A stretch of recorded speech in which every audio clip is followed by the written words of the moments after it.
ہماری اس چھوٹی سی دنیا پر ہر گزرتے سیکنڈ میں تقریباً 9500 پلین ہوا میں اپنا اپنا سفر مکمل کر رہے ہوتے ہیں۔ اگر ہم لائیو پلین ٹریکر پر دیکھیں تو ہمارا آسمان ہر وقت کئی سارے پلین سے بھرا رہتا ہے، لیکن ورلڈ میپ پر کچھ پوائنٹ ایسی بھی ہے جہاں پر ہمیں ایک پلین دکھائی نہیں دیتا، جہاں پر پائلٹ پلین کو کسی بھی صورت پر وہاں سے گزرنا نہیں چاہتے، اور اگر غلطی سے بھی ایک پلین اس ایریا میں داخل ہوتا ہے تو وہ آخر کس مصیبت کا شکار ہو سکتے ہیں، اس کے بارے میں ہم جاننے والے ہیں اس ویڈیو میں۔ نمبر 3 پر آتا ہے Tibetan plateau. Tibetan plateau 25 lakh square kilometre کی ایریا پر پھیلا ہوا ہے، جہاں سے دنیا بھر کے پائلٹس پلین گزارنے سے پہلے 100 دفعہ سوچتے ہیں۔ تپتان پلیٹو ٹوٹل 9 کنٹریز آپس میں شیئر کرتی ہے۔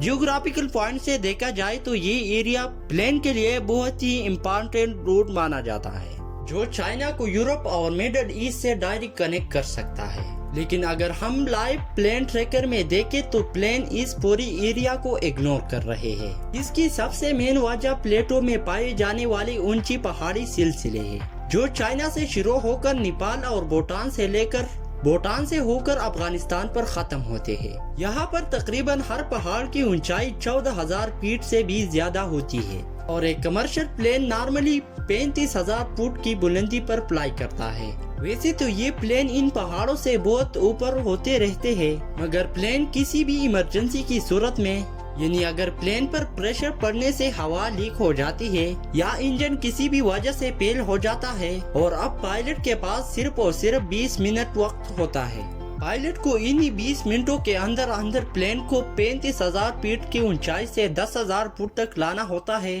اور یہی وجہ ہے کہ یہاں اتنی اونچی پہاڑ ہونے کی وجہ سے ایسا کرنا پائلٹ کے لیے ناممکن ہو جاتا ہے۔ اور دوسری وجہ یہ بھی ہے کہ یہاں پلین کو انوکھی ٹربولنس کا سامنا بھی پڑتا ہے۔ یہاں موجود اونچی پہاڑوں کے ساتھ جب تیز ہوائیں ٹکراتی ہے، جو اوپر سے گزرتے ہوئے پلین کی بیلنس کو بگاڑ سکتی ہے۔ نمبر 2 پر آتا ہے کریٹرز۔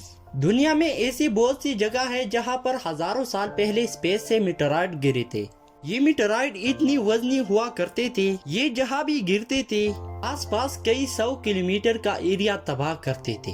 کریٹر دکھنے میں جتنے خوفناک لگتے ہیں، وہ اصل میں اسے کئی زیادہ نقصان پہنچا سکتے، خاص کر تب جب پلین ان کے اوپر سے گزر رہا ہو۔ اس چھوٹے سے چھوٹے کریٹر کا سائز لگ بھگ 250 میٹر ہوتا ہے۔ ہماری دنیا میں قریب 170 ایسے گڈھے ہیں۔ اس کے علاوہ مائننگ کمپنی نے بھی زمین پر بہت سارے گڈھے بنا کر رکھے ہیں۔ اگر پلین ہائی الٹیٹیوڈ پر ہوگا تو یہ پلین کا کوئی نقصان نہیں کر سکیں گے، لیکن اگر یہ لو الٹیٹیوڈ پر ہوں گے، یعنی اگر یہ زمین سے 10,000 فیٹ بھی اونچے اڑ رہے ہوں گے، تو اس صورت میں اس کی اوپر سے گزرنا خطرے سے خالی نہیں ہوگا، کیونکہ چھوٹے سے چھوٹا کریٹر پلین کو آسانی سے اپنی طرف کھینچ سکتا ہے۔ اس کے پیچھے کے سائز کو دیکھا جائے تو اگر کریٹر جتنا گہرا ہوگا، اس کا باٹم اتنا زیادہ گرم ہوگا۔ یہ باٹم ہمیشہ گرم ہوا کو اوپر کی طرف دھکیلتا ہے اور باہر کی ٹھنڈی ہوا کو اپنے اندر کی طرف کھینچتا ہے۔ یہ قدرتی نظام ہر وقت اپنے آپ چلتا ہے، جس کی وجہ سے کریٹر کے اندر بہت زیادہ وارٹیکس ایفیکٹ پیدا ہو جاتا ہے، اور اسی وجہ سے یہ اپنے اوپر ہر اڑنے چیز کو اپنے اندر دھکیل دیتا ہے۔ اسی وجہ سے پائلٹ اس کریٹر کو دیکھ کر اپنا راستہ بدل دیتا ہے۔ نمبر 1 پر آتا ہے نارتھ کوریا۔ یہ دنیا کا واحد ایک ایسا کنٹری ہے جس کا ایریا زمین کے سب جگہوں سے خطرناک سمجھا جاتا ہے، کیونکہ یہ نارتھ کورین ملٹری یہ بغیر سمجھے کبھی بھی اور کہیں بھی میزائل لانچ کر دیتے ہیں۔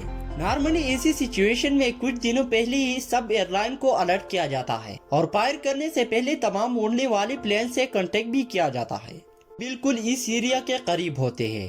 وہ پلین جن کو نارتھ کوریا کے اوپر سے ہو کر اپنی منزل تک پہنچنا ہوتا ہے، وہ ڈرتے ہوئے نارتھ کوریا کے بارڈر کو بائی پاس کر کے گزرتے ہیں تاکہ ان کا لانچ کیا ہوا میزائل پلین کو کہیں کریش نہ کر دے۔ یہ ہماری آج کی ویڈیو۔ اگر آپ کو یہ ویڈیو پسند آئی ہے تو ویڈیو کو لائک کیجیے اور ہمارے چینل کو بھی سبسکرائب کیجیے۔ ملتی ہے اگلی خوبصورت ویڈیو میں، تب تک کے لیے اللہ حافظ۔